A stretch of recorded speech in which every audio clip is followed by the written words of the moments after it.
This video is supported by Galder's Gazetteer, now live on Kickstarter. There's already a whole lot out there about alignment, what it is, if it's accurate, whether or not you should use it. So this video is going to be none of that. Instead, I'm going to go ahead and think about what would happen if you lean into alignment. Because alignment is this thing, how could we use it?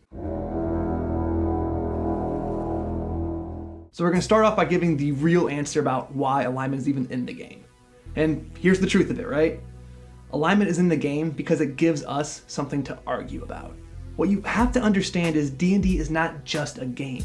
Dungeons & Dragons is a community, is a group of people who tell fantastic stories with their friends. Being a Harley rider is not about the motorcycle. It's about the leather and the freedom and the lifestyle of being a Harley rider.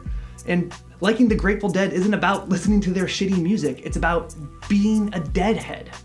It's a community that we form together. Being a part of a community means that you have to engage with one another. And alignment and arguing about it is something that really fosters that development. Alignment is one of those things that makes Dungeons & Dragons trademark different and distinct from any other role-playing game. It's a part of its identity. So that's the bad news for people who hate alignment. It's not going to go anywhere for those reasons. The good news is, at least in 5th edition, the good news is alignment doesn't do anything. Aside from a handful of magic items and some other random fluff effects, alignment does absolutely nothing in the game. In the 4 years I've been DMing 5e, maybe 500 plus hours of play, it has never once come up at the table. Maybe we've talked about our characters afterwards, but in actual play, not once. And so that's really good news for people who hate alignment because the game makes it really easy for you to just ignore it. Traits, bonds, flaws, those are way more tied up in deciding how you play. Those are way more influential in how you roleplay your character. They matter more because they have implications, rules as written. Those are the things that have mechanical enforcement for how you play your character. But people don't really think about it. It doesn't have all this baggage attached that alignment does.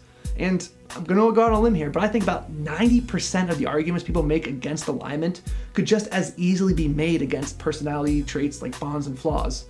But they don't because they don't have, decades of entrenched opinion against them. But I digress. I don't want to argue the merits of using or not using mechanics to sort of reinforce a character's personality in this video. This video is all about experimentation, just throwing an idea out there and seeing what happens. I want to see what happens if instead of alignment doing nothing, alignment did something. What if alignment was more like it was in Star Wars? Essentially, the light side and dark side of the Force are the Star Wars universe's version of alignment. And unlike the D&D system, nobody ever complains about it. If we were to play a tabletop RPG set in this galaxy far, far away, nobody would ever say, oh, just ignore side and play your character.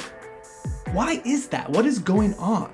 I think one of the things that makes the Star Wars alignment system acceptable is it has both rules of the universe and consequences for those rules. If you're attuned to the Force and act with temperance and peace, you become strong with the light side.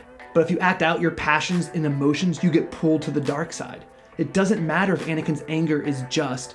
The rules of the world are involatile. The Force is its own judge. In other words, you personally can believe that philosophically there is no absolute good and evil, but that doesn't mean it can't exist in the fiction. Your world, by its own volition, can have some sort of immutable judgment. Like in Little Nicky or The Good Place, there are world-building rules for what count as good, and those are the rules that matter. In Star Wars, there are behaviors that are clearly ascribed to either side of the Force. And if you do these behaviors, things happen. The Force pulling you and shaping you is a response to the laws of that universe. If you give in to your anger, if you follow the dark side of the Force, as a result, eventually you'll be able to shoot bolts of lightning out of your fingers and choke people. Or in the Fable video game series, right? There is a clear correlation between the dichotomous actions your character can take and their in-game abilities. If you save the townsfolk and eat tofu, you gain a holy aura. But if you steal and ravage, you gain powers making it easier for you to harm others. And the name Fable is a really good name too for a world with a defined morality. Something that makes Fables distinct from other types of stories is that their worlds exist to impart some sort of moral lesson. The gingerbread house in the forest is there as a lesson in prudence and wisdom, and Narnia exists to help you know Christ. Now that we've established this framework to think about alignment, what sort of things can we do to make it mechanically matter? And Unlike a lot of the other videos on this channel, this is not going to be a rules-heavy video. I don't have a rules module to publish at the end of it. This is going to be more of a Dale Kingsmill style video, just vague and evocative. So let's give ourselves some ground rules in our design consideration. We want to use carrots, not sticks. We don't want to go back in the old days where if you suddenly became lawful, you can no longer progress as a bard. Or if you did an evil act, you lost all your paladin powers.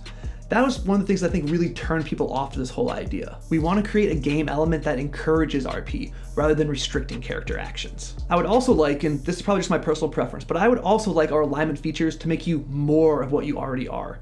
To think of them like an attractive force like gravity.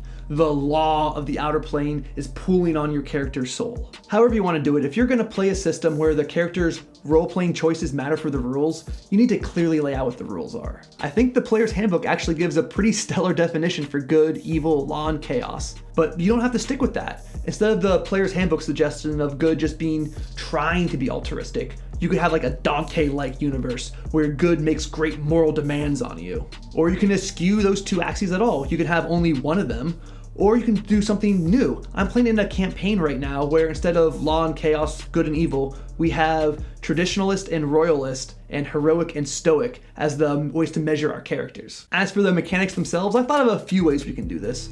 The easiest way is to just tinker with inspiration. Right now, and I said we were going to talk about this, if you read the inspiration rules, it only applies to trait spawns and flaws and those sorts of things, not at all to alignment. Again, alignment doesn't matter right now. So the easiest thing to do is just pencil in alignment to that line. You can gain inspiration for it.